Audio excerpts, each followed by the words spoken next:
اللہ کے واسطے میری بہنوں اپنے کردار پر نظر ڈالو۔ آج ملک وال والو میں اعلان کر کے جاؤں گا، دکھڑا اعلان کر کے جاؤں گا، گم شدہ چیز کا اعلان کروں گا، میں جتے کا اعلان نہیں کروں گا، میں پیسوں کا اعلان نہیں کروں گا، میں پاسپورٹ گم ہو گیا اعلان نہیں کروں گا، وائلٹ شناختی کارڈ گم ہو گیا اعلان نہیں کروں گا۔ آج اعلان کر کے جا رہا ہوں، آپ اس چیز کو تلاش کرنے میں میرا ساتھ دینا۔ حضرات ایک ضروری اعلان سنو، انسانیت کا جنازہ نکل گیا، انسانیت گم ہو گئی، بھائی نے بھائی کو سمجھنا چھوڑ دیا، ماں باپ کا ادب و احترام ختم ہو گیا، میاں بیوی ایک دوسرے کے دشمن بن گئے، بہنیں 10 سال ہو گئے ایک دوسرے سے لڑ کے بیٹھی ہے، بھائی 20 سال ہو گئے، اتنی بدنصیبی اس عید قربا کے موقع پر بھائی نے بھائی کے گھر گوشت نہیں بھیجا۔ اللہ کے واسطے انسانیت گم ہو گئی، اس میں پیار تھا، اس میں محبت تھی، اس میں کردار تھا، اس میں نبی کی غلامی تھی، اس میں صحابہ کے دیوانے تھے، اس میں مسکراہٹیں تھی، اس میں برداشت کرنا تھا،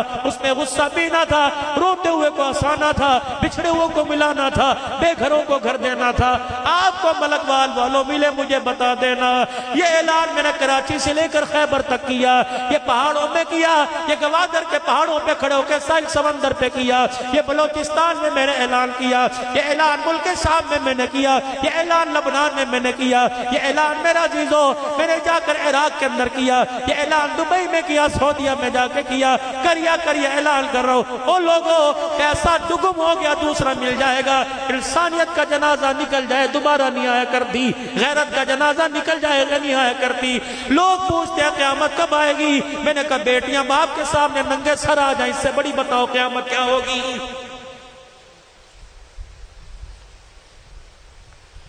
بیٹے دارالفتہ میں مفتی صاحب کے پاس جا کر مسئلہ پوچھیں کہ مولوی صاحب ہم 4 بھائی ہیں، بتاؤ باپ کو روٹی کھلانا میرا ہی فرض ہے، اس سے بڑی قیامت کون سی آئے گی؟ اتنے اللہ کی طرف سے آفت میں ڈوبے ہوئے، سیلاب میں ڈوبے ہوئے ہیں۔ وہ کیا بیر برخاست کی آپ نے خبر نہیں پڑی؟ جن لوگوں کے پاس گھر کوئی نہیں، گھر چھن گئے، جن کے بچے لاوارث ہو گئے، جن کی اولاد دائیں بائیں رل گئی، جن کے جانور مویشی مر گئے، جن کے مکانوں کی چھتیں ان پہ گر گئی، ان لوگوں کو ملک وال سے امداد گئی، ان لوگوں کو سرگودے بھیرے سے امداد گئی، ان لوگوں کو پاکستان کے کونے کونے سے اتنا ظلم، اتنی انسانیت اندھی ہو چکی، کھانے والی اشیاء کے اندر بے ہوشی کی دعا ملا دی، دوا ملا دی، کنبے کے کنبے نے، گوٹ کے گوٹ، گاؤں کے گاؤں نے وہ کھانا کھایا، سارے کھانے والے بے ہوش ہو گئے، جو لوگوں کو امدادی سامان زکوٰۃ میں ملا تھا وہ بھی مسلمان لوٹ کے آ گئے۔ بتاؤ اس سے بڑی بدنصیبی کیا ہوگی؟ مولوی عثمان صاحب یہ تونسا کا علاقہ، یہ ٹبی کسرانی کا علاقہ، یا میرے عزیز و حافظ آباد سے ٹرک امداد کے لے کے گئے، وہاں کہہ دیا یہ لبیک والے ہیں ان کو دینا ہے، یہ فلانی ٹیم کے ان کو دینا، یہ فلانی تنظیم کے۔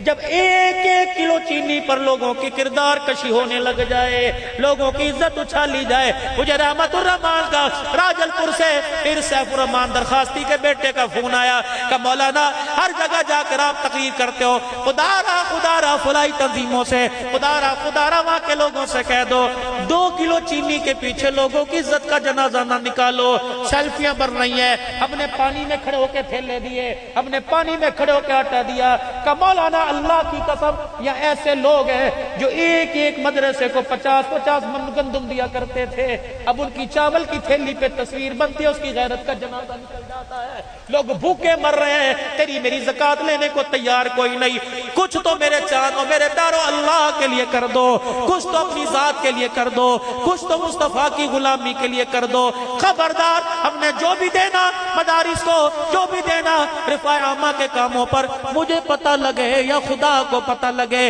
رحمت والے نبی نے ارشاد فرما دیا قیامت کے دن اس شخص کو عرش کا سایہ نصیب ہوگا جو دائیں ہاتھ سے اللہ کے رستے میں دیتا ہے، بائیں ہاتھ کو پتہ ہی نہیں لگتا ہے۔ خدا کے واسطے انسانیت کا میرے عزیزو اس وقت نازک وقت کے اندر جنازہ نہ نکالو، احساس ہمدردی پیدا کرو، اپنے پر رحم کھاؤ، اپنے بچوں پہ رحم کھاؤ، دین اسلام پہ رحم کھاؤ، اپنی نسل پہ رحم کھاؤ، اللہ کے واسطے رحم کھاؤ، رحم کھاؤ، رحم کھاؤ۔ اگر آپ کو مجھے میرے پہ ترس آ گیا تو اس والے کو بھی ترس آ جائے گا۔ آج میرے عزیزو گناہوں سے توبہ کرنے کا اعلان ہم کر دیں، معافی کا اعلان وہ کر دے گا، تو بلند آواز سے سارا مجمع 3 مرتبہ کہ یا اللہ میری توبہ، پھر کو یا اللہ میری توبہ، پھر کو یا اللہ میری توبہ۔